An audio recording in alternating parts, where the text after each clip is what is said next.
Welcome to Beyond Organic Wine. I'm Adam Huss. Beyond Organic Wine is a Substack and podcast about the ecology of wine. I explore how we think about wine, how we might rethink the way we define and approach wine if we allow our ideas to be guided by ecological considerations. If you'd like to support this podcast and the work that goes into each episode, please subscribe to the Beyond Organic Wine Substack at beyondorganicwine.substack.com. And you'll get full access to all the podcasts, resources, and writing that happens there. If you'd like to contact me for any reason, please email me at connect@organicwinepodcast.com. And please follow and leave a great review in your podcast app. It's immensely helpful. Thank you for your support, and a huge thanks to those of you who already subscribe and support. I couldn't do it without you. If you haven't heard about Embracing Hybrid Grapes in California, it's a one-day conference that will give you a chance to taste and learn about hybrid grapes, and we have some incredible speakers, including Elaine Chuckin-Brown, Matt Neese of North American Press, Deirdre Heekin of La Garagista, Christopher Renfro of the 280 Project and Friend of a Friend, Adam Tolmack of Ojai Vineyards, UC Davis professors Luis Diaz-Garcia and Dario Cantu, and special guests Aaron Rasmussen of American Wine Project and Nathan Held of Stonehill Winery, the oldest and largest all-hybrid winery in the world, and more. It's this January 26, 2026 at UC Davis, and you can get tickets at embracinghybridgrapes.com. I don't know if you can tell, but I'm excited about it. And just a heads up, we chose January 26th because it's the Monday before the Unified Wine and Grape Symposium, which is this huge wine conference that's happening in Sacramento right next door. And I'm not trying to advertise for Unified, but many people come to Unified. And if you're planning to attend that anyway, maybe consider making a week of it and getting a fresh perspective, maybe even a revolutionary perspective, at Embracing Hybrid Grapes in California at UC Davis, Monday, January 26th. Keep an eye on our Instagram, Embracing Hybrid Grapes, for announcements about speakers and panelists and more. We will be announcing the schedule soon on the website at embracinghybridgrapes.com, which is also where you can get tickets, which I recommend because they are selling and there aren't that many there. I hope to see you there. My guest for this episode is Nika Carlson of Greenpoint Cidery in Hudson, New York. There are some unique and wonderful aspects about what Nika does that make this conversation fun and enlightening in ways that I find thrilling and inspiring. She planted her estate orchard entirely from wild seedling apple trees that she selected from her region. She ferments a landscape of flavors, including herbal and floral ingredients in her concoctions. She lives part-time nearly off-grid at the orchard, and she offers a cider CSA by sailboat on the Hudson River. She also introduced me to a wonderful book titled Folk Wines, Cordials, and Brandies by anarchist and puppeteer M.A. Jagendorf, and a source of inspiration and recipes for incorporating more diversity into our fermentation cultures, much like Nika herself. Enjoy. Welcome. Thanks for being on Beyond Organic Wine. Could you introduce yourself? Sure. My name is Nika Carlson. I have a small cidery up in Hudson, New York called Greenpoint Cidery. Nice. Yeah, Nika, it's funny how I found out about you. Mm-hmm. I am engaged in a thought, like always, pretty much engaged in a thought experiment of running a business, especially a wine business, in a post-fossil fuel world. And right. and I knew that there were people who were using sailboats again to ship from Europe and stuff like that. But Right. you also came up as somebody who's using sailboats in the Hudson Valley. And I don't know if you want to just start with that and talk about that, like why you decided to do that, and Sure. well, actually, that'll just be a tease. That's how I found out about you. Let's start with like a little bit more about what you do and why you do it. Like you have some really interesting aspects to your cidery, and so I'd love to just give people the lay of the land in terms of what you do. Yeah, sure. I mean, I guess my like pat little line that I say at tastings all the time or events is that I have a micro cidery, like I said, up in Hudson, New York, where I make things in some ways in pretty traditional styles. Everything is unfiltered and unfined. It's all dry, um, mostly naturally fermented, low intervention. Um, and I also work with a lot of foraged elements. So not just fruit, but also herbs and flowers. I am really into kind of exploring the land where I also grow apples. There's a lot of like abundance and bounty. There's food, there's medicine, there's aromatics that I think are often really overlooked just because, they're common and they're right in front of us. And I like to explore that in the cider.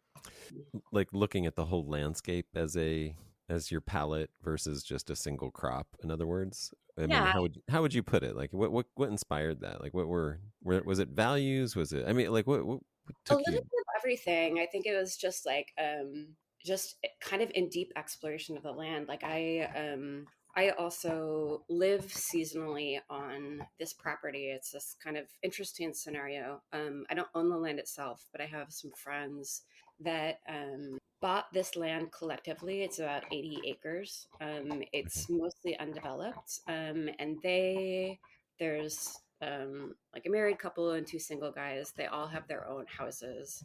Um, and they live there. It used to be kind of a grazing for cattle. So there's a big field that used to get hayed that kind of has like come back to nature. There's forest land. There's a creek that's the kind of southern edge of our property, and they invited me to plant my trees there. And we put up a small building, which is where the cidery is. And then I kind of like built a deck out in the middle of a field where I have a trailer where Right.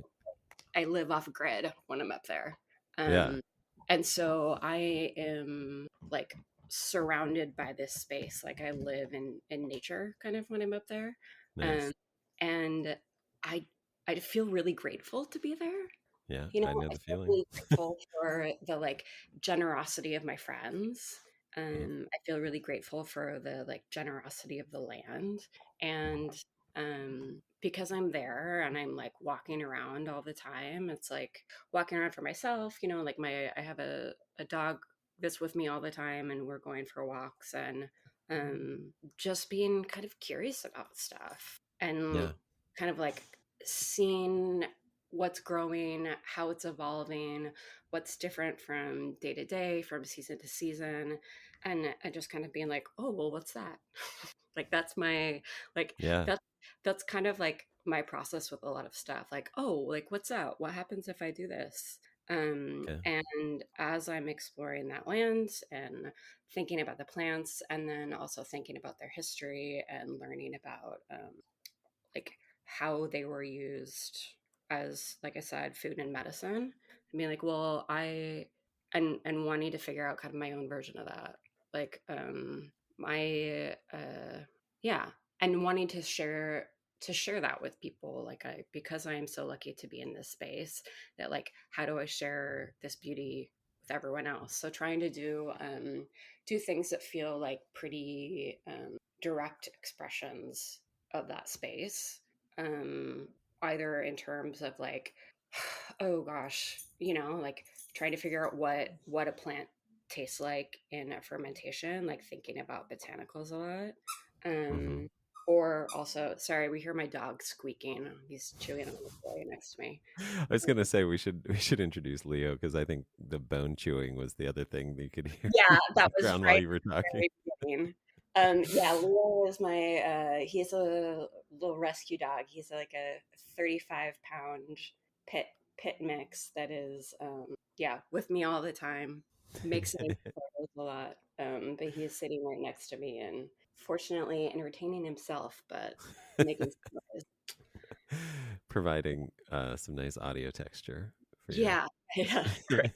Yeah. Um, So did I mean, did you have any training in herbalism or anything like that? Or I mean, have you kind of gone down that rabbit hole just by your curiosity, or is it Very just all self-managed. like No using? training in herbalism at all. In fact, like my background, I feel like I've done a million jobs. I don't know. I went to college for journalism. I come from the Yeah. bar and restaurant world. Yeah. Um, and in fact, kind of how I got started with everything was I was a partner in owning some bars and restaurants in Brooklyn, and kind of around, I want to say like 2010, like cider was starting to have a renaissance here in New York. Starting to get there were like starting to get some support from the state. Like the state created some licenses that made it easier to open cideries, but was also just kind of like getting some attention as a category. Someone brought me some Spanish cider to try, some Basque cider, and I was like, my mind was blown. Like all I had before was cider from a can, that was like you get from a Yeah. bodega here. It's pretty sweet. It has a lot of additives. Yeah. Um, and I just like I didn't realize it existed in this other space. And so yeah, really mind blown and started exploring French ciders and American ciders, and was going to open a cider focused bar with some partners. And I know somebody who's a mead maker who was just like, "Oh, you should just make cider. It's easy. I'll teach you." Um, and now, now through a bunch of like evolutions, I'm a farmer. Um, I know the yeah. feeling. So, You and I have a very similar path, it sounds oh, like. really? Yeah. Oh, wait. Well, I mean, not exact, but like I think we probably our minds probably operate in the same way. Like I probably should have done journalism. I mean, I feel like I'm sort of doing a version of journalism now, Yeah. because it's just like I don't know. For me, it's like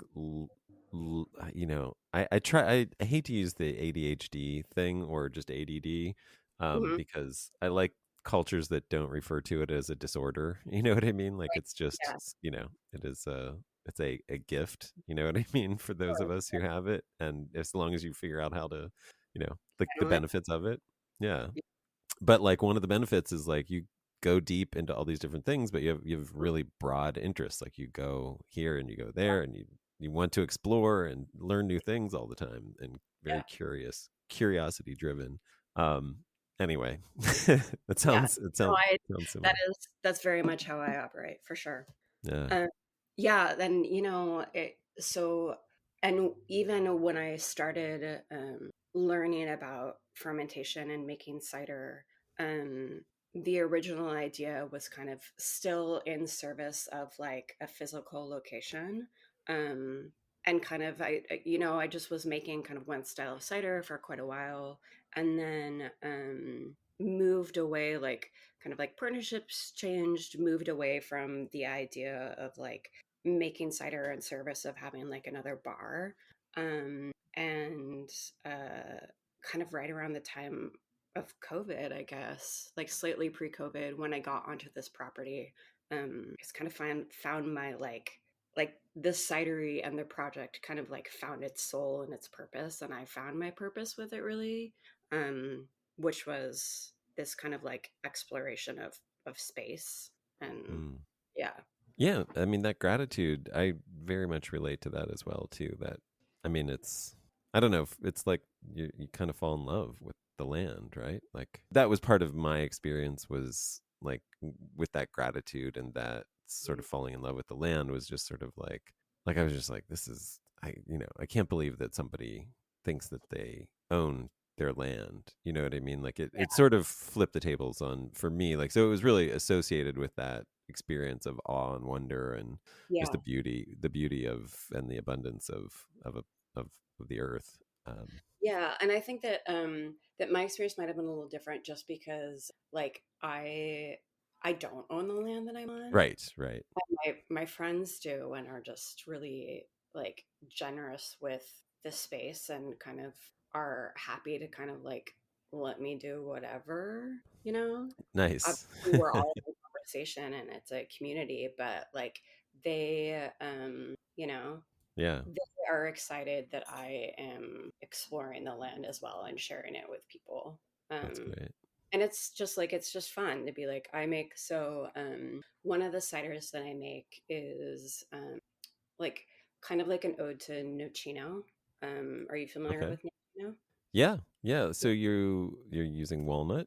Yeah, so for Okay. whoever might be listening that doesn't know, nocino is this Italian spirit that is made with black walnuts. So it generally is like young black walnuts. So it's like the whole. This is a hard phrase to say. The whole hull, like The HOL. whole hull. Yeah.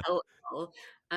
So while they're young, and they're still like pliable, like you can cut into them. So it's like on distilled spirit, usually there are like sugar and spices added to it.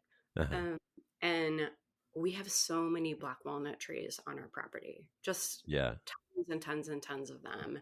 And I mean, part of my influence also comes from the fact that I come from the bar world. And so I'm like, and Right. I like know about beer and wine and spirits and whatever. And I'm like, oh my gosh, we have all these like black walnuts. Like, what would happen if I put them on cider? Like, how does that come across? Like, what do I do with that? And so, um, yeah, make it's young black walnuts halved. It's really funny. They traditionally in Italy they pick them on, I want to say June 24th. It's like a very Okay. specific date because there's a lot of like history around it, but Huh. it's late June, and that's kind of around the same time that I pick them. They're like at the right time in the Hudson Valley then as well. Okay. And they go on to finish cider, and they just sit there for like six months. Okay. Um, and it makes this really like, I don't know, like powerful, like punchy, like kind of medicinal, but also if you've ever smelled a whole black walnut, it almost smells like lime zest. Mm. So it has this kind of like citrusy thing. And then I do a secondary fermentation with some maple syrup that we make from our sugar maples. So it's kind of like this exploration of the trees on the property. Um, Okay. and that's fun for everyone that lives there too. You know, they're like, oh my God, Yeah. I try this thing and share this thing that like is, you know, this little portrait of our land. That's really cool. So they're Yeah. are they so it's the whole green everything. Like the Yeah. whole green nut goes Yeah. in. Like it looks Okay. like a tennis ball, kind of. Yeah. Yeah. Yeah. Yeah, totally. And That's amazing. the dogs love them. In fact, yeah, it's this particular cider I in fact named after my late dog Rev, who was like obsessed with. That's funny. Oh, that's cool. So also a good source of iodine, Yeah, apparently, right? yeah. There's good source of iodine. There it is like an antifungal. I always forget the name of the compound that is in black walnuts. I want to say it always reminds me of Juggalo. It's not Juggalo, it's Jiglone. Gigolo? Yeah, juglones. Yeah. Jugolne, Jiglone, I believe is Juglone. Yeah. called. But it's Juglone. Yep. yeah, so it is a antifungal compound that you know, good for you. A lot of this stuff that I work with like uh has history in herbal medicine, either like modern or traditional or indigenous. Everyone's like, "Oh, is this good for you?" And I'm like, "Well, it is alcohol." But as a part of Yes. all, Yes, like, it is. yeah, it is alcohol, but like part of, speaking of like going down rabbit holes, um I was curious, so I found actually a bunch of NIH studies that talk about the effect of fermentation on like polyphenols and antioxidants and that sort of thing. And it's like the general gist of most of the studies is it can kind of go one way or another, but often fermentation, because it bursts the cells of things, makes those compounds more bioavailable. So like, Mhm. yeah, maybe it is good for you. I don't know. That's great. That's Yeah. great. So, with all of your, I'm going to ask you another question that maybe you're not prepared to answer, but like with Sure. all of your looking at the land and coming at it from this sort of, curiosity with everything, did you get into biodynamics at all? Um, I have casually, yes. But just Um, casually. Yes. well, I mean, I'm not, Certified. yeah, I'm not certified for anything. I think that some, we were talking earlier about things that I might say that would get me in trouble. Um, I Perfect. We got there. we got there pretty quickly. Um, I would say that I think that there is a lot of wisdom there. There's a lot of knowledge there. Um, I think that Rudolf Steiner is also kind of a kook who Yeah. stole a lot of indigenous wisdom and repackaged it.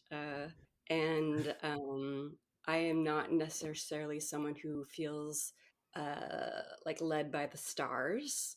Uh-huh. Um, but I also, you know, make a fermented nettle tea that I spray on my trees. Uh-huh. And, like I use comfrey and I think a lot of, yeah, like I said, I think there's a lot of wisdom there. And I feel like I maybe cherry pick from the things that I think seem reasonable and ignore the things that don't. Yeah. Yeah, yeah. No, that's great. um oh, I could dig into that. I mean, I'm Go just curious, you're not specifically that. I think you and I probably again see eye to eye on this, but okay. yeah, I mean more and more I think it's like that as a certification. Well, I mean, that it exists to me is just like it's nice. It's like a nice reminder to people that like your land can be your pharmacy for your plants, Totally. and does it have to be these specific ones that Steiner talked about or the other people talked about after Steiner, or that we now have codified? Does it have to be exactly this? I don't know if that's necessary, frankly, Yeah. but the ideas are great. The Yeah. idea that you would look to your land as the source and look to your farm as the source of these, of cycling and of pharmaceutical things. And yeah. Totally. I mean, and I think that anyone that like spends a lot of intimate time with nature, like you get to understand those things and you kind of start to like innately understand them a little bit in a way that feels it almost feels silly. Like I remember there have been multiple times where I have kind of like started to instinctually understand something. I'm like curious about something and then I ask people that might understand the science a little better and then they confirm it and that feels really great. Like I remember one time I was I don't remember the exact circumstances, but I was noticing that pests seem more drawn to my less healthy tree. Oh yeah, that's for real. Yeah. Yeah, and I was There've been like, studies about that, yeah. and I was like, I didn't, and I was just like curious about it. And I talked to some people about it, and they're like, oh, yeah, yeah, that is backed up by studies that show that there are, like the trees put out stress hormones that like pests are drawn to. And I was like, oh, cool, great. That totally makes sense. And I Well, see that because I'm in and amongst it. yeah, that's really great observation on your part. I mean, honestly, that's you're in it. That's I am in it. Yeah, that's for sure. yeah. I think we should all just be like, wine and cider witches. You know what I mean? Like whatever, where for our specific region, regional witches, not we don't Totally. need like global certifications. We should all just be thinking about, Um, all observing closely and making concoctions, and yeah. It's just like working with our space. Like Yes. like I working with our space and what's available to us and like, it Yeah. has like there's historical perspective there for sure and there's kind of like I don't know, anti-colonial perspective, like Yeah. people weren't making, like if you use the broad category of wine to mean like fermented fruit and things, like people weren't making wine from European grapes all over the world forever. You're like working with the things that are around you. Um, and even You have no idea how. Go ahead. Sorry, keep going. I was gonna say like, or even from a more like Eurocentric perspective, one of my one of my favorite things that I ever tried was the Croatian grape Gurk. No, never heard of it. It is, first of all, hilarious to say. It's spelled GRK, Gurk. Gurk. Yeah, which is great. And it just it grows on like some islands off the coast of Croatia. I hope I'm saying this correctly. Um, and in only a few very specific spaces. So it's just like a hyper regional grape. Uh-huh. And there are only few people that make like commercial like Gurk wine. And I had a friend that was just traveling around Croatia that's like a wine and spirits person. And he, um, this sounds apocryphal, but it's true. He met this older woman.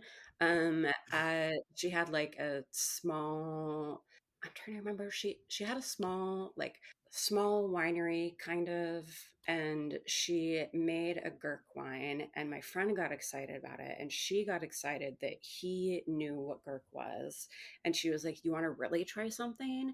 And she like brought up this bottle of like a Gurk that was like an herbal Gurk. So it wasn't quite a vermouth because it wasn't fortified. It was just this like bottle of wine with all these like herbs and stuff shoved into it that grew around her house and like on her property. And he brought some back, and I got to try it, and it was the coolest thing that I've ever tried in my entire life. And I was like, hell yeah, herbal Gurk. Like it's such an it's she's, her little like So it was herbs with the Gurk. herbs in the Gurk, yeah. Nice. Love Um that. and I was like, That's how a that's what lot people of wine always was. Like it just, yeah. I like. I mean, the idea. It's these monocultural ideas. Like the idea. It's all very recent. It's all like really just a couple hundred years old, if that. I mean, since industrialization, really, like where we mechanized things, we thought of these things as commodities rather than right. you I know mean, sustenance. it's what happened to all of agriculture. Yeah, yeah. That's why when people like ask me about apples, they're like, "Oh, is it a green apple or a red apple?" I'm like, "Well, there are It's a rainbow apple. yeah, there are literally thousands of varieties of apples in America. So, you Yeah, know, it's a yeah. lot of There's probably um tens of thousands. Well, maybe not anymore, but that was actually my friend Kevin, who is the orchard manager at Rose Hill Farms in Red Hook, New York, yeah. incredible apple grower. Uh-huh. And he did an orchard tour recently um, that I was on. I think he was talking about how there was a agricultural survey, and I can't remember how old it was. I know it's historical though, that documented something like 16,000 Yeah, American varieties, like known yeah, varieties of apples. yeah. Um, sorry, my dog's licking my face. No, Um, I hear him. That's that's enough, my love. Hi, That's Leo. enough. Can you sit? Can you sit down? Thank you. Um, yeah, something like 16,000 known varieties. But then because of the nature of how apples grow, oh my gosh, going on so many tangents. Apples No, good. uh, are extreme heterozygotes, Right. which Like just every means seed different. yeah, every seed, a seed will has some of the genetic material from its parents, but like any seed that you plant, I know you know this, and just for anyone who's listening, is going to produce something like different from its parent tree. You don't know what's going to come out of a seed. So like any seed that drops just pops up a new tree, and any apple that you eat that is is grown from like clone material from its parent, basically. So like Yeah. when you think about all of the wild apples that are all over the country, you know, with unknown varieties of apples, like there are literally millions of wild apple trees in America. So Yeah. Yeah. lots and lots of apples out there. I love that, and I love that apples like have avoided, for the most part, although there's some now in certain circles like these sort of, like varietal labeling and stuff like that. But Mhm. like, I mean, if anybody in cider, like, look at what happened to wine. Like we started marketing varieties, Mhm. and now we basically grow and drink 7 varieties in America. You know what I mean? Like, so I would really highly recommend avoiding getting people familiar with apple varieties. Like, just sell cider. Like, just like keep people Yeah, confused. Like, make them come to you for your special brew, whatever it is, and don't tell them what's in it, because it doesn't matter. Like, you need to be able to change what's in it anyway from year to year, and totally. generation to generation. So like, But I just think go ahead. Yeah. cider also, it's just it's this really funny category because it is, both like historical but also like this very small category of like people don't know what they're going to get. Like there aren't these kind of like certain words that people can latch onto that people feel have meaning, just because Right. cider can be, again, what I was talking about earlier, this very sweet stuff full of chemicals and additives made Yeah. from like apple juice concentrate from China. Yeah. Um, or it can be, exist in like the natural wine world, kind of, if you want something analogous. Right. And Right. like trying to educate people that it can be made a lot of ways, but I think when it's at its best, it's made like wine. It's just like it's fermented fruit, and Yeah. giving them some words I think that they can know, and telling them that like, just like different kinds of grapes make different kind of wine, like different kind of apples make different kind of cider. Right. Like I think that there's like a very steep learning curve for people, Yeah. um, Yeah.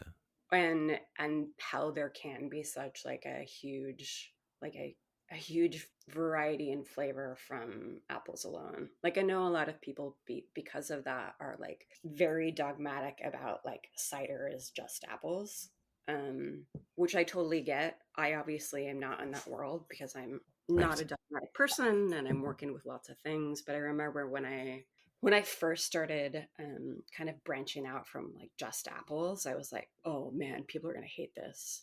Like people are gonna be so mad at me. I was like, but I'm not, you know, it's not like I'm importing like pineapple concentrate or something. Like I think that I am working from the same base values as a lot of people who work with just apples, just in a different way. Yeah. Yeah. So What are some of the concoctions that you make let's see. besides your Nocino cider? Yeah. It sounds like you incorporate honey as well? I haven't really worked with honey that Oh, much. okay. Okay, gotcha. Cool. Cool. I I just because you said like that mead maker Yeah. inspired you, I thought maybe you learned through that, Because through that channel. I have never made mead before. I have a Okay. uh my occasional assistant. This has been a while since she's assisted in the cider. Her name's Alyssa Anderson. She has her own project called Spinning Wheel Wines, Okay. she's a part of. But she has made mead in the cidery before, but I've actually never worked. But let's see. I make a dandelion cider. Like a lot of the herbal stuff is still, so it's a still Mm, dandelion cider. that sounds This good. last vintage had like a little touch of lilac in it. I make a mugwort cider. Um, Ooh, what does the mugwort add? the mugwort it's crazy. It just insane herbal aromatics. Okay. Mugwort is for people that don't know, it's a relative of wormwood. They're all in the Artemisia family. Mhm. And it's technically it's invasive actually, but it's been here in the US for hundreds of years. It was used in Europe quite a bit for in beer making, actually, um, in place of hops, just because hops are really hard to grow. So it's Right. like a beer ingredient. Yeah. It's a good Just like alternative. Yeah, like a organic alternative because it's hard to do. Well, I don't know. I've seen. I don't. Anyway, go on. Sorry. I was but just gonna it say, like, there's this. We say these things like it's hard to grow hops. What it is hard to do is to grow anything in monoculture. Like right. once you get mildew in a densely packed hops thing, it just Yeah. spreads through the whole thing. But I've seen hops.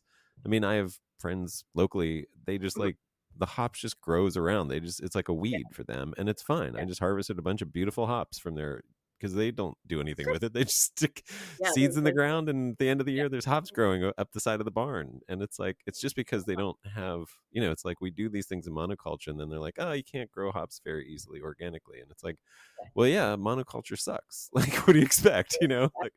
anyway, that's my little tangent. Sorry. Same with Um, a lot of everything, grapes, yeah, orchards. totally.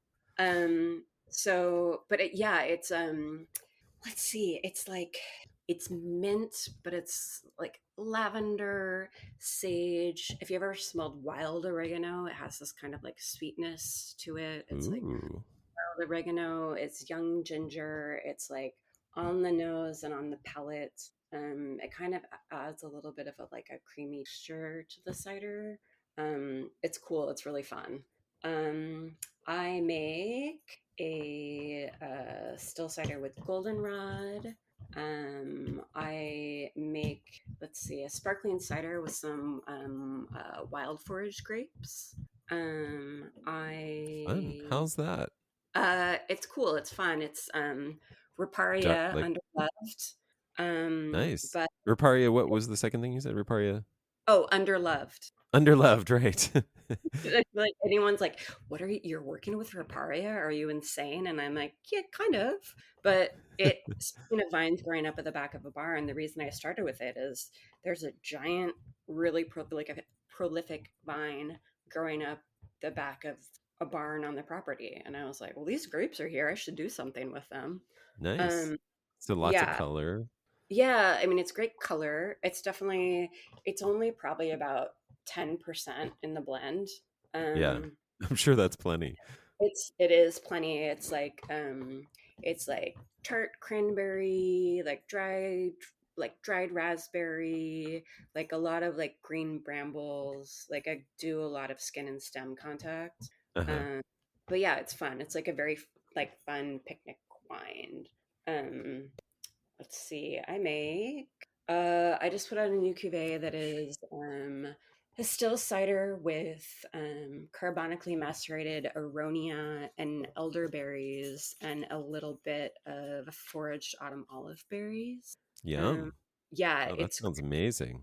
it's I don't know if you've ever had have you ever eaten an aronia berry on its own? No, I've heard about the flavor of it, but haven't had it yet. I mean, they're also called choke berries. That's Right, right. anything with them. They're really What is great it? for. Is it I'm sorry. tannic? Is it It's tannic? Is it? extremely tannic. It Yeah, is that's what I thought. it is it is hard to eat an entire berry on its own. They're like really really intense, which is why I was like, "Oh, I'll try doing them carbonic to try and like all of those things are pretty heavy in tannins to try Yeah, and like mellow the tannins, make them more approachable, like bring out some more like fruit flavors." yeah. Um and it's fucking awesome to be honest. Sounds shitty. That's It sounds awesome. weird to say that about something that you make yourself, but I'm like, it is S- it's really cool. It's very like kind of What like do you call that really- one? I'm sorry, it's Sorry, called More Women. more women. Okay. Yeah. And sorry, you're about to say something. I apologize. Oh well, I was well, we can talk about that too. It's named after this song by this group called Sada Benair. They're this like German kind of like post-punk new wave band from the 80s that also worked with a lot of like Arabic rhythms. Anyway, the song's really cool. Anyone Fun, that doesn't know it should look it up. fun. But Yeah. yeah, it's like I said, like big dusty tannins, like pretty restrained, but some like underlying like fruit flavor, like red berries Mm. for sure, but also like I don't know, some like a little bit of like savory Kalamata olives. Like it's Mm. great. Like What it are is. so what are Go ahead. and what are the percent? I mean, like, what are the percentages? I mean, if you want to talk about it, but yeah, you don't have to. No, It's a it's fine. proprietary secret, you know. But like, No, what? Yeah. whatever, it's fine. I don't. Anytime anyone asks me how I do stuff, I am happy to share. It's honestly, it's like a handful of autumn olives.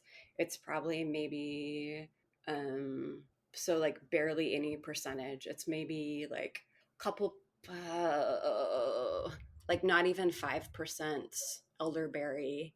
Uh-huh. Probably 30% aronia, Oh wow. and then maybe a little more, and then the rest like on cider. And is Um, that and the how do you achieve carbonic? I put all the fruit in a tank with some CO2 initially, Uh-huh. um, and then just put it on to finish cider to like finish fermenting. Got it. How long in tank with the CO2? How long was it? Not super I mean, you long. can be approximate. It was like a week, 2 weeks, like Yeah, like a week, I would say. okay, cool, Yeah. nice, Um, um, yeah. Let's lovely. see. What else do I make? I know I'm forgetting some stuff. Now, did you plant the aronia? No, that is actually there my friend one of my friends on the property is actually sorry, Leo's making his presence Yes, now. yes. I have a friend that is growing some on the property that I will use eventually. Uh-huh. But this is some of the fruit that I actually buy. So I have some friends at Whistledown, this farm called Whistledown Farm. So it's organic aronia that they grow. That I Nice, pick. Yeah. like Lady Whistledown of sorry. Oh, maybe. I do, don't know. do Wait, you? what's like Whistledown? I think it's the lady. God, what is the? It's the Netflix show that's like a fantasy period piece by Shonda Rhimes that oh, Oh, Bridgerton. I don't know if you've oh, seen, but okay. yeah. I have Anyway, never seen it.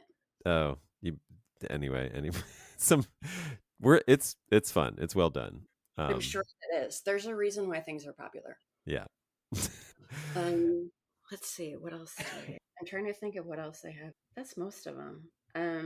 Yeah. So, and a lot of that stuff also is like, the dandelion cider is like, that has historical precedent. People have been making dandelion wine forever, you For know. sure. And you're Um, just using the flowers? just the heads, yeah. Yeah. The first year that I made it, I did just the petals, and it Oh. was such a pain in the ass that I will never, ever, ever. Like the whole head. Damn it. Yeah, I'm like, we're doing heads from now on. That's nice. Oh, I thought of another one. I make a still cider with juniper berries, foraged Oh, juniper berries lovely. from our cedar trees. Oh, lovely. Yeah, I gotta Nice. pick those this weekend. Okay. Yeah, I won't keep you too long. Um, great. no, that all sounds fantastic. I love that. And do you use the one question I forgot to ask you? Do you use the mugwort fresh or do you use it dried? I use it fresh. Wow. Okay. I try to do everything fresh. Okay. Um, anything that flowers, I try and pick it like kind of at its peak when it's just like I'm trying to get as much pollen as possible. So Sure. when it's just like peak pollen, Yeah. so the mugwort has about a week, where the flowers are super tiny. Okay. Where the flowers have come out and you can just see like a tiny little bit of yellow on Okay. them.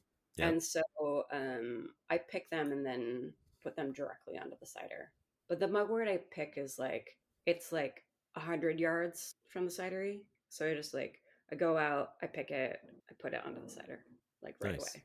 Like Love it. in fact, Do I used you to wash okay. it, but I don't even wash it anymore because I don't want to rinse off the pollen. I'm Yeah. just trying to pick things that are like clean, you know?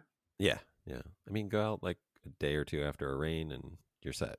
Right? Like I mean, it's also like it's not like it doesn't have exposure to like, there aren't like cars driving by and stuff. Right, right. Yeah. So, just kind of out in the middle of a field. Have you noticed in drinking that cider any interesting dreams happening? I have not, Okay. but You know I about this with mugwort? You've heard yeah, about this? so yeah, I've heard people say, I mean, it is definitely like a calming, relaxing herb. Uh-huh. Um and uh yeah, people say that it gives you intense dreams. I know people use it like intentionally in guided dreaming. Yeah. Um and I've had other people report that experience, but um I don't know. I'm like fake witchy. Like I don't Oh, like I'm me not too. Believe me. like woo woo, Right, right. but it's fun, like I like look like I know about the history of that stuff. Like mugwort is also supposed to be like a feminine watery oh, sorry there, Leo, my love. um it's like a feminine watery herb that's supposed to be, it's like associated with the moonlight and more powerful like when you pick it under the moon. So I have like picked it under a full moon before Uh-huh. because it's fun, just because Yeah. it's, Yeah, yeah, totally. it's fun to like play that little role. But also just like I don't know, it's like a connection to history, like other Yeah. people using that herb, and like I like that part to feel like connected to other things. That's great. Yeah.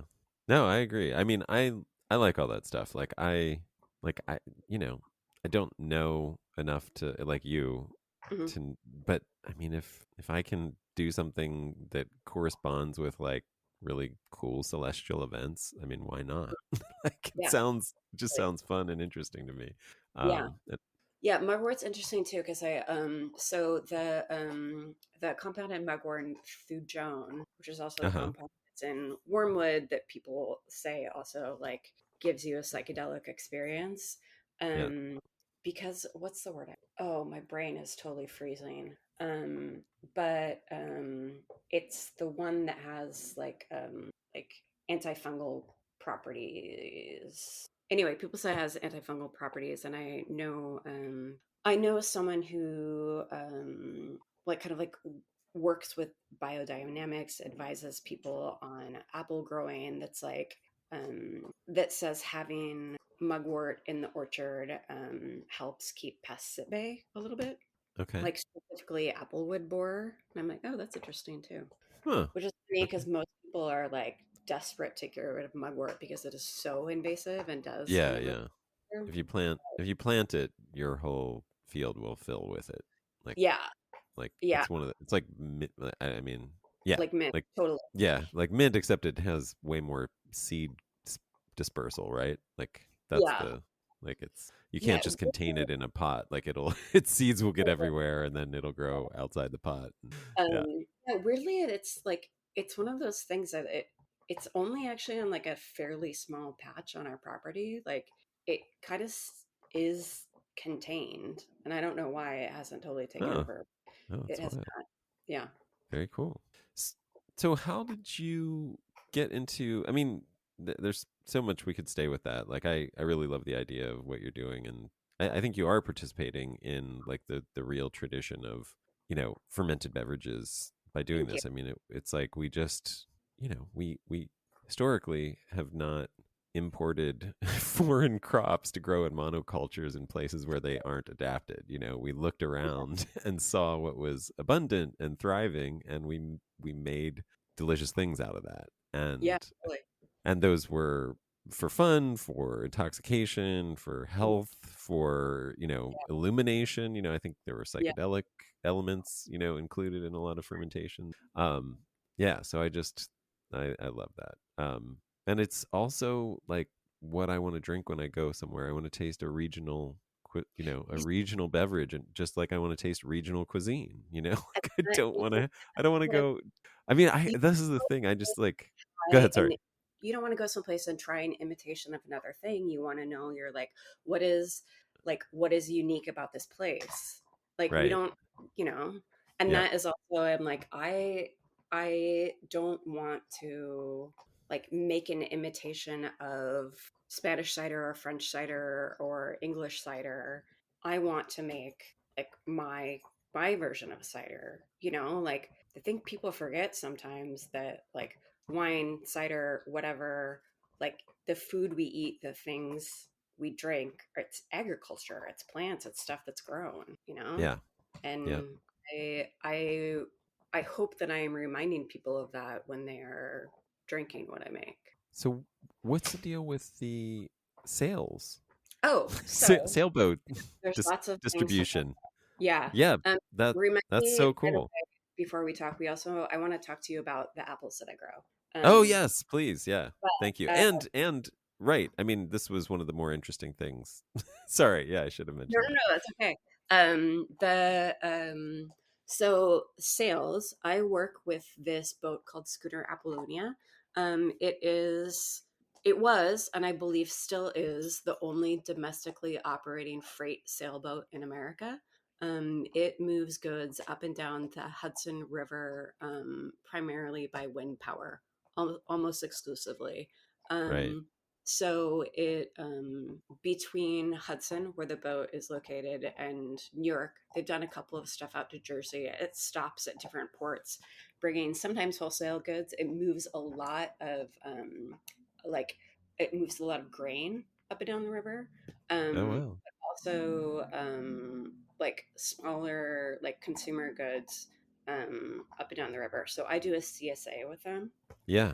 So you sign up for the season or sometimes like just one box and you get a small like curated selection of cider delivered to your port of call that you can pick up kind of, yeah, the way a CSA works. It's just um, all by Right. wind power. So it is, yeah, like a very, very small carbon footprint. And Also, I mean, Manhattan is one of the ports. Brooklyn mhm, Bridge, Red Hook, Hoboken, Dobbs mhm, Ferry, Kingston, Hudson, Piermont, Poughkeepsie, Newburgh, Beacon. All right, yeah, there we go.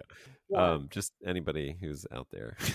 Interesting. Yeah, it's done for the season, but we will start up again next May or June will be the next run. That's But very the ship captain, his name's Sam Merritt, is my friend, but also he gets mad when I say this. Technically, he's my landlord.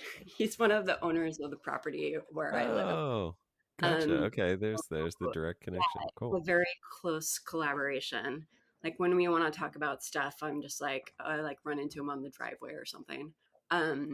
Yeah. So, but I've known Sam for many years. In fact, I remember when he first he found the boat. Actually, he found the boat and restored it. And I remember when he first showed me the Craigslist listing for this giant That's steel awesome.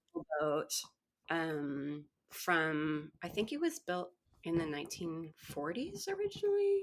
That was Wow. just in somebody's side yard in the suburbs of Boston with like no mast, no nothing. It had been sitting there for 30 years, and he was like, "I'm going to restore this boat, and then I'm going to do freight on it." And it was like, "Okay, sure, dude." But yeah, it's been a great success. And It's, it's I mean, does he have a crew? I mean, it looks like it's like a two-mast schooner. It's like, yeah. He has a small crew of like usually it's like 3 or 4 people, okay, depending on the like length of the journey. When they are going up and down the river, when they're doing like a run down to the city and back, it's pretty time intensive. Because they are deeply committed to just sailing. right, Um, so use the engine to get on and off the docks just for like safety, but right, otherwise they're either sailing or drifting. Just right. because the Hudson River is actually it's a tidal estuary. It has tides, so sometimes they Oh, moving with the tides. so they can ride the tides a little bit. Yeah. Tidal estuary in the world, actually, the Hudson River, cool It's the river, what? fifth longest tidal estuary in the world. Wow. Look at A that. cool river. Um, And they're also, because they have deliveries and they're doing events, it takes about 2 weeks, which is kind of crazy. um Wild. Okay. Yeah. yeah, it's a cool project, and they do also a lot of like river education. It's so funny that the Hudson is like, it's this kind of like massive geographic feature for people, but almost no one has been on the Hudson. Like, it's rare that people spend a lot of time there, and so to give people access to the river and to see it in such like a to be so close to it and see it in such a calm way, like without like big roaring engines, is it's a pretty cool experience. That I also is. grew up sailing, so I'm like, Oh, really? Okay. it's fun to like be sailing again. It's funny. Yeah. Yeah, that's great. I mean, I it's funny. I mean, like I told you, I go down these things of Mhm. thinking about like a world without fossil fuels, Right. which we eventually will be because we're just using them all up, and we once were not too long ago. We'll be, and of course, like there are all these things that we already solved, for 1,000 years. Um, about how to live without fossil fuels, and we'll just have to remember them. But like we've all, so many people have lost the arts and crafts and skills of how to do that. Right. Because there's been so many generations under cheap fossil fuels, and so I think Yeah. it's always like I always encourage anybody to just learn a skill like sailing, or learn a skill like like using Yeah. horses to farm Art with.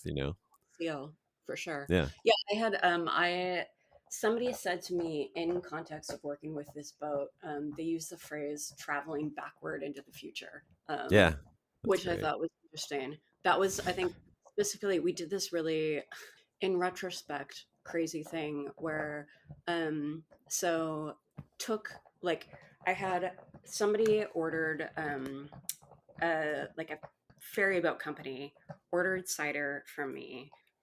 We took it on the boat from Hudson, where I am, down into the city. And then I wish I could remember the name of the kind of boats, but then rowboats came and met us in the middle of the Hudson.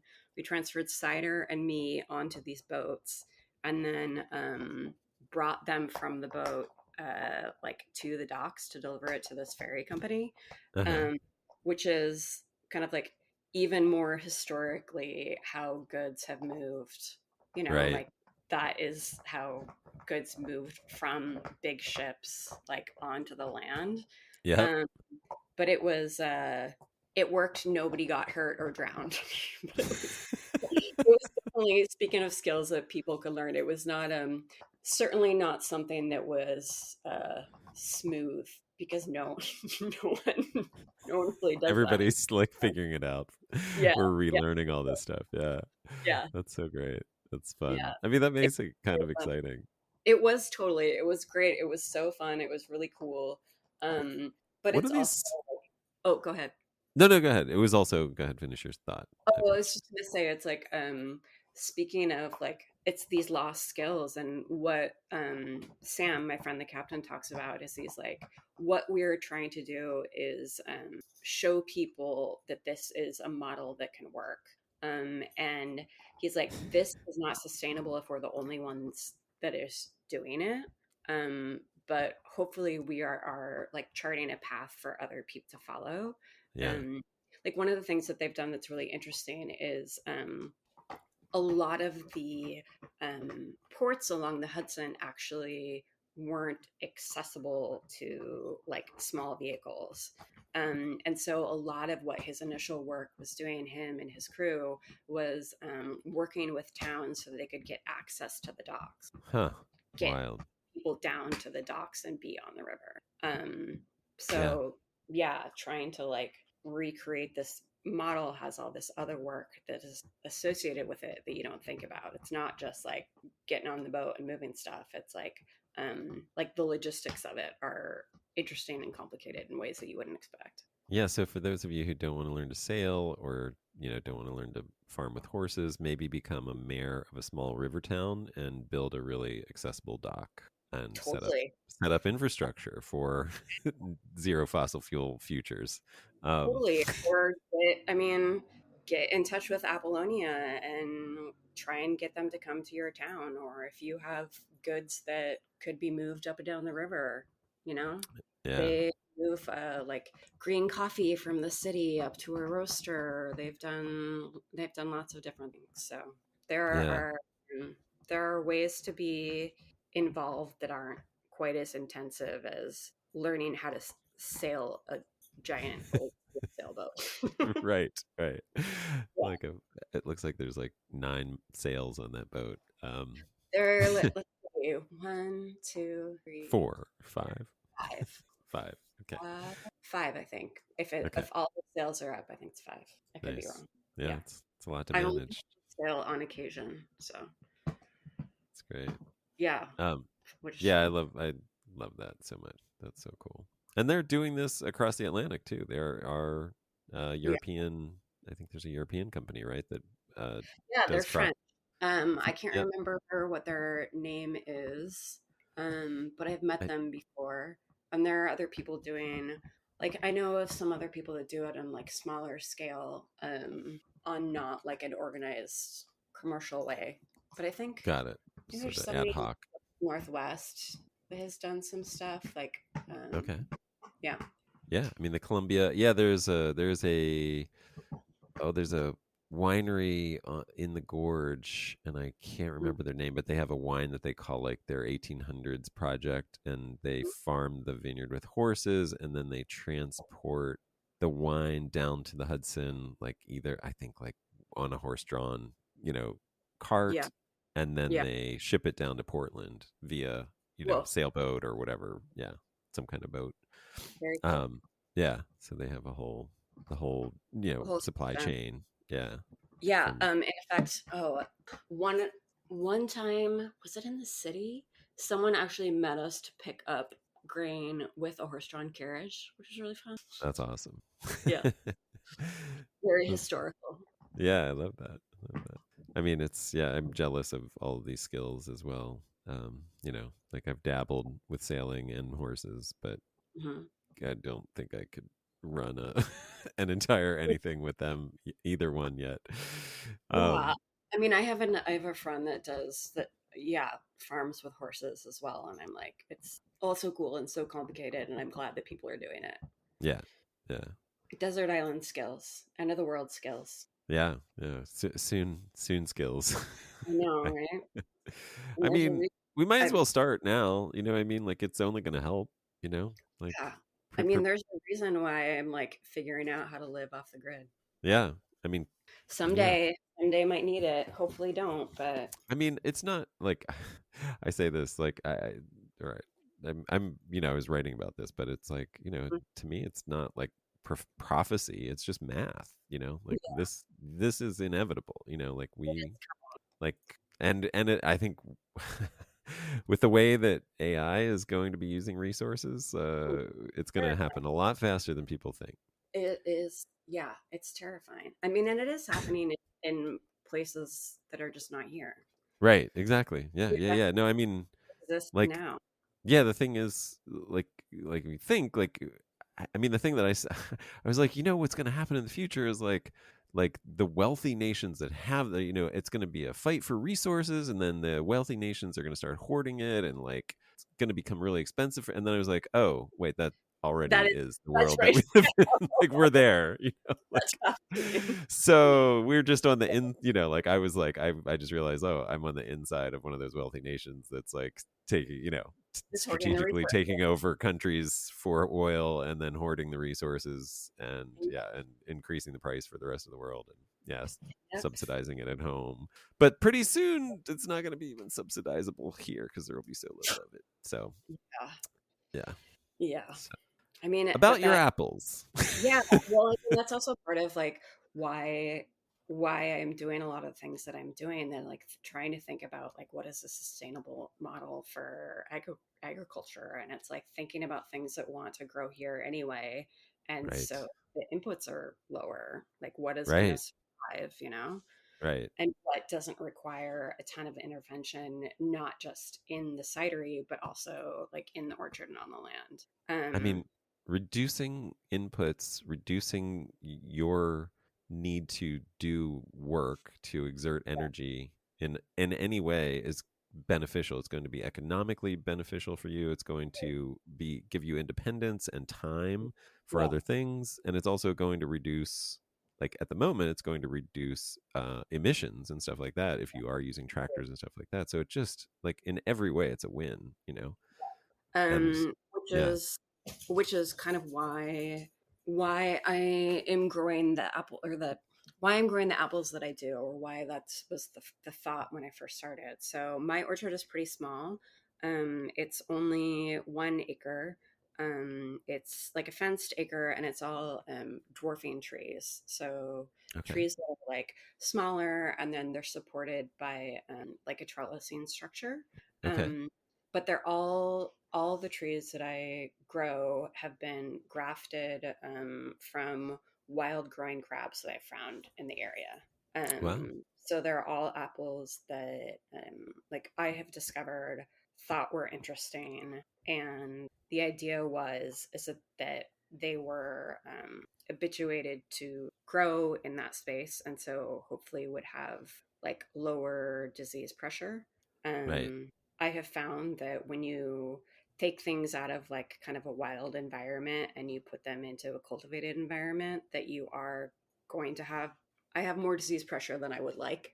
Yeah. Um, but they Well, are, there's also that. I mean, I'm pretty sure I should look, but I'm pretty sure that at least with vines, we've found the grafting also has, there's a little vitality lost in translation there that causes, so being on its own roots gives it a lot more connection and resilience and ability to withstand things, it makes from sense. what I've That heard. makes sense. Yeah. Yeah. But and because I wanted to, like, I don't irrigate, it's dry farmed. Like I do spray just because I have to in order to have apples, but it's, it's stuff like nettle tea, or I spray sulfur for this really terrible disease called cedar apple rust, which Mm. you get when you have cedar trees and apple trees in the same space, and there are Uh, unfortunately lots of cedar trees on our property. Um, Lucky you. but yeah, and so they're kind of these very great, cool apples that I make really fun, interesting cider. Um, I have a friend, Matt Kaminsky, who every year does this thing called he does a pomological exhibit. Yeah. Are Is you he, familiar what's with his, yeah, what's his thing called, his project? Gnarly Pippins? Gnarly Pippins. Yes. I was like, Yeah, I know that name. yeah, it just I haven't happened. met Matt, but I know of him Oh, and have, so yeah. cool. Yeah. He's the best, greatest guy. But this pomological exhibit, people send in apples from all over the country. It's like primarily, I think, people from the Northeast, but they come from all over the country, Uh-huh. um, of like apples they've discovered, and people like gather and they taste them and they rate them and they vote on like what some of the best apples are.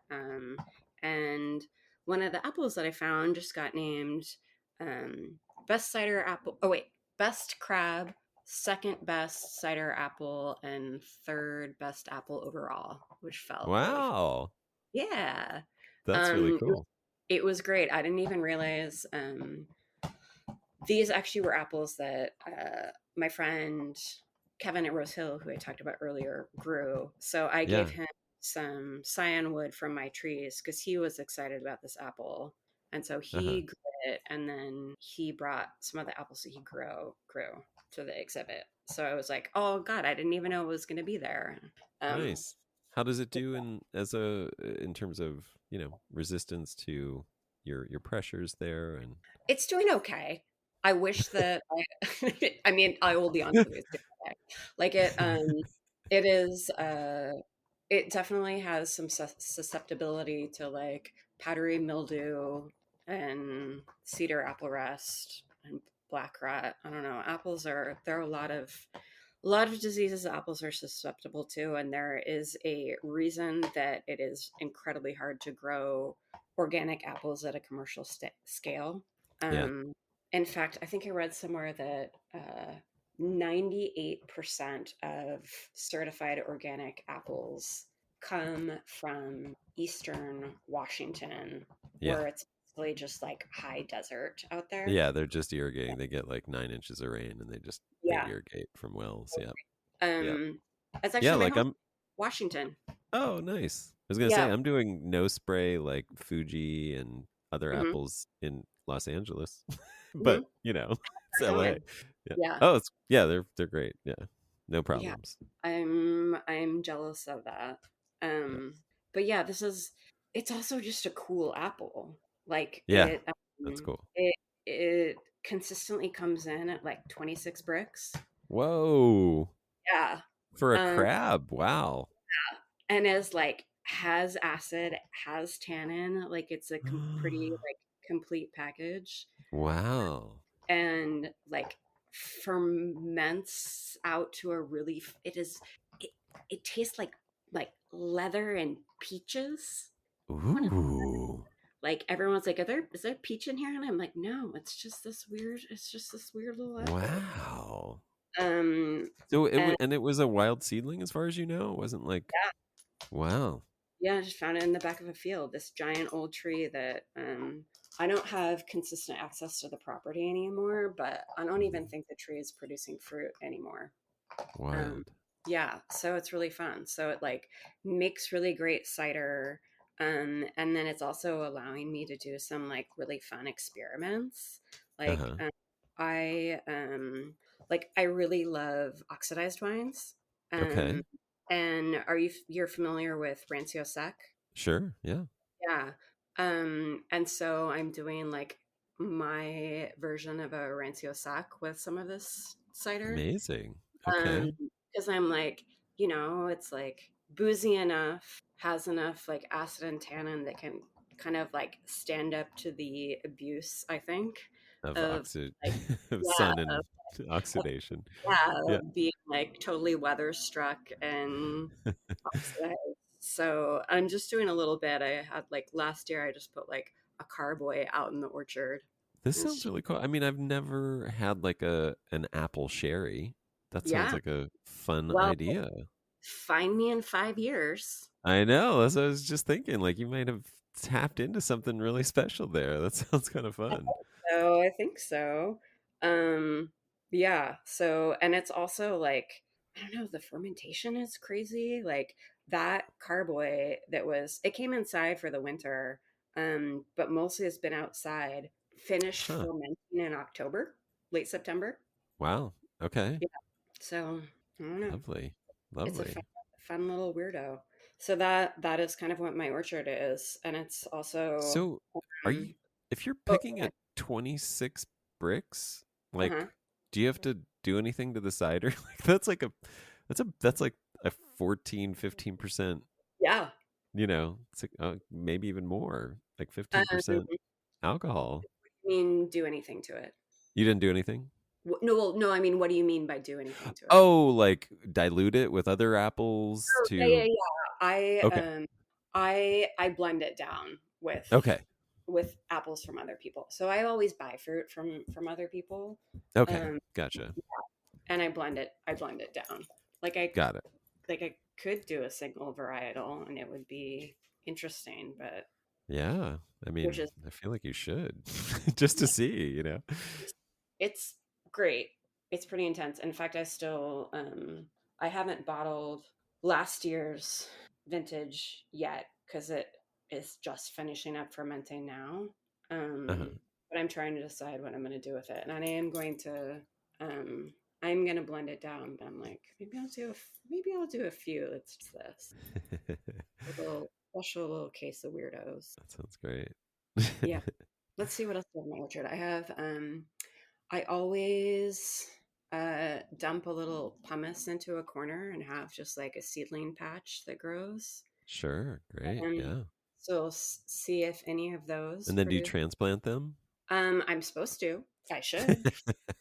That is the project. I have some like 2-year-old seedlings, and I'm like, okay, I'm gonna do this. I got to do it. I got to transplant these.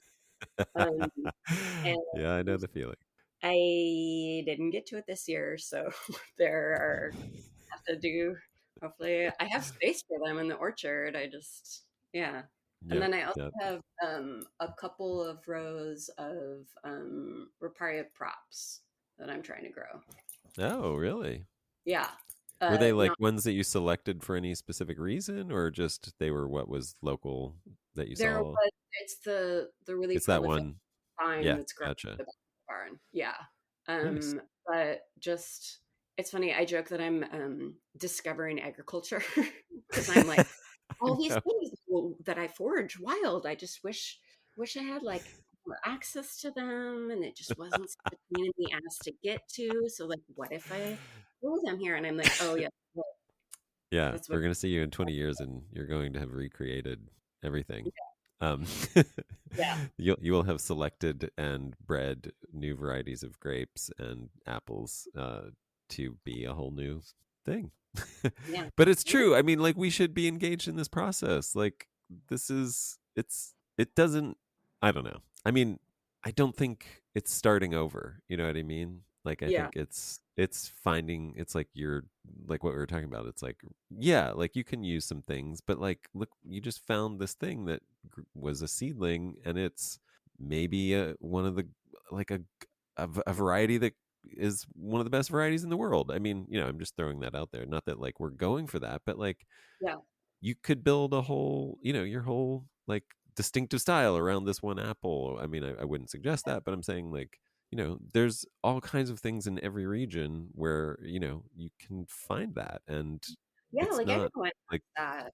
yeah, yeah. And it's like takes a little patience, does take time. I realize like, and you Yeah, know, so you've got to rely on things in the meantime, but working towards that seems like a great thing to me. Yeah. I never thought of myself as a particularly patient person. And then found myself doing these things for work that I'm like, oh, like, you know, long fermentations, like all my ciders age, like in the tank and in the bottle. I'm like growing these seedlings and I'm like, oh, I'll find out in 10 years if that was worth it.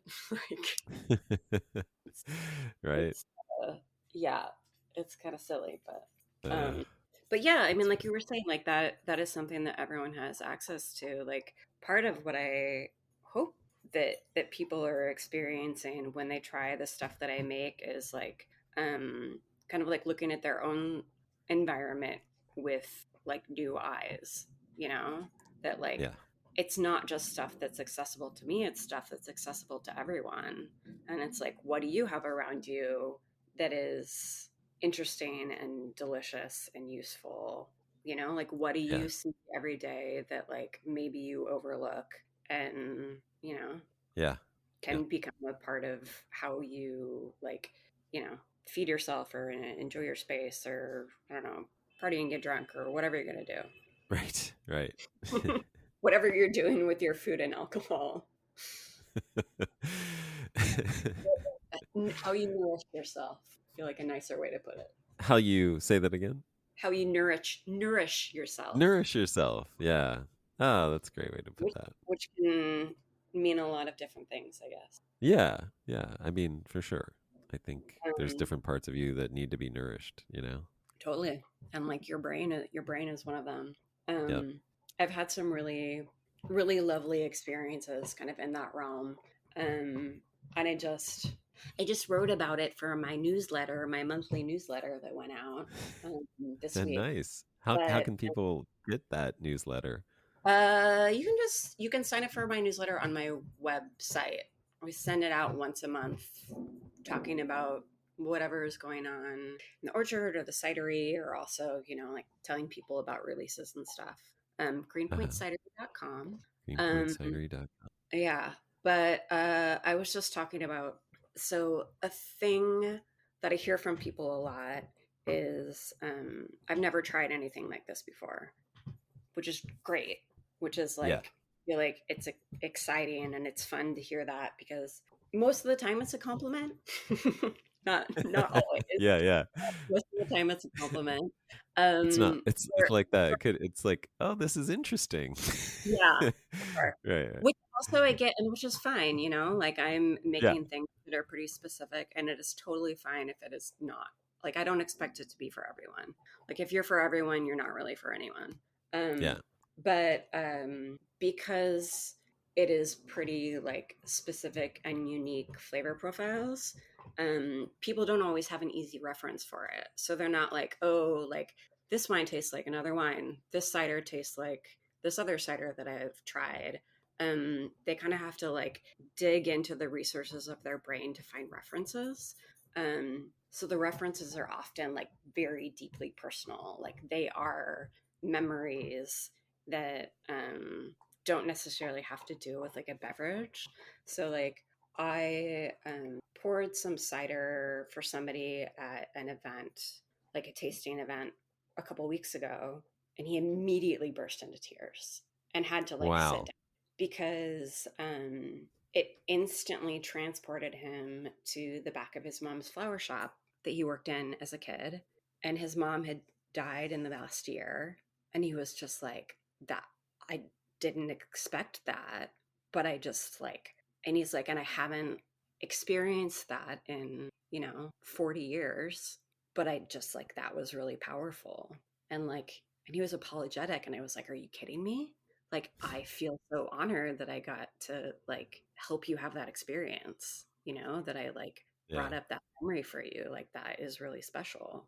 um yeah, and that is nourishment as well, Yeah, that's powerful. like it's not Yeah. always like that powerful, but it's like, you know like that's pretty like that was pretty special. But sometimes it's like, oh my god, I'm like in a field from my childhood that I grew up in. Or like the More Women, the Aronia cider, I poured it for these women at another tasting event, and they're like, oh my god, this tastes like something that my grandmother would make, like my Polish grandma. And it was like, great, amazing, incredible.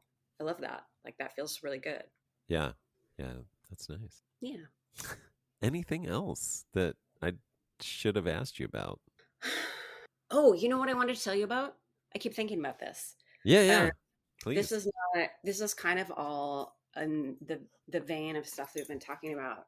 But I just want to shout out this really cool book. It's this book, Leo.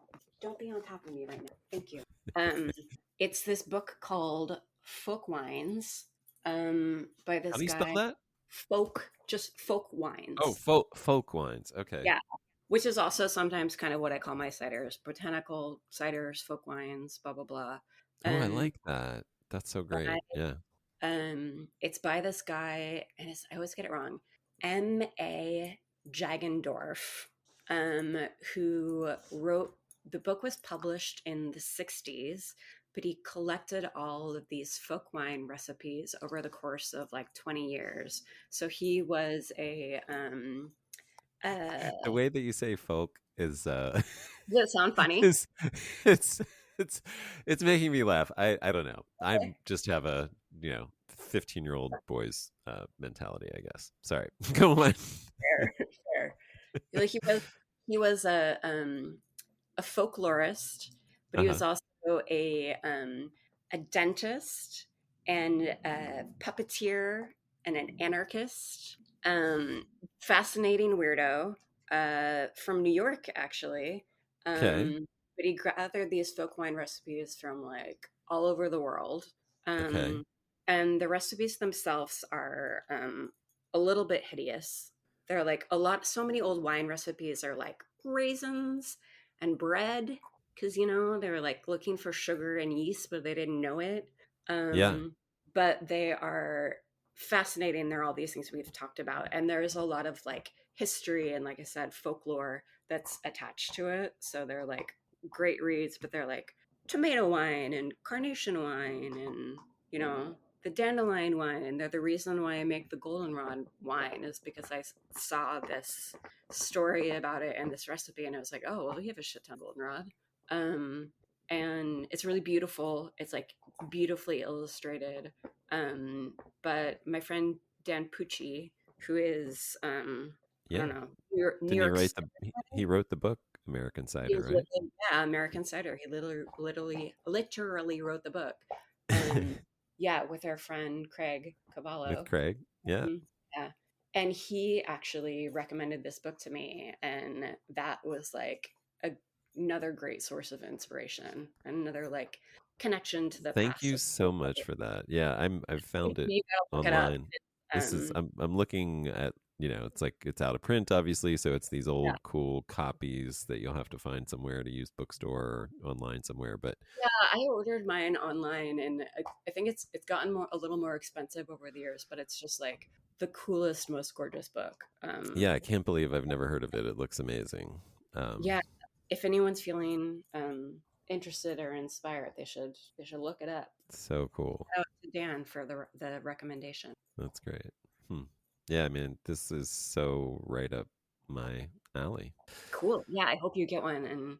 But there's also Yeah. like, you know, there's a lot of great writing about this stuff if you like spend some time on internet rabbit holes or go to the library and find like archival stuff. Like Yeah. people wrote about this stuff. It's just harder to find. It's not part of like the popular history of wine, but The it is a dominant, I would say, history. It is part of the popular history, but dominant not the history. dominant. Right. Yeah, Yeah. totally. That we've Populist history. Yeah. Populist, exactly. Yeah. It's actually probably the global majority. um, Totally. Yeah. but anyway, I digress. Yeah. uh, this looks amazing. Yeah, I'm excited for you to check it out. Well, I mean, there's so many things that are that like I said earlier, we are like eye to eye on. It's amazing. So thank you for this conversation. I don't know, Yeah. did I leave anything else out or I don't think so. I think all that right. that feels pretty comprehensive. Awesome. Well, thank you so much, Nika. I really appreciate it. Yeah. Yeah. Thank you for reaching out, and thank you for this. Hopefully we get a chance to meet in person. Definitely. Yeah. Here. Hey, thank you so much for listening. I really appreciate you joining in to these podcasts. If you'd like to support these podcasts, probably the best way to do that is to just join Substack as a paid subscriber at beyondorganicwine.substack.com. It also gives you access to all the paid episodes and other content that I will be releasing on Substack. And I also want to thank Colden Pro for this beautiful closing music.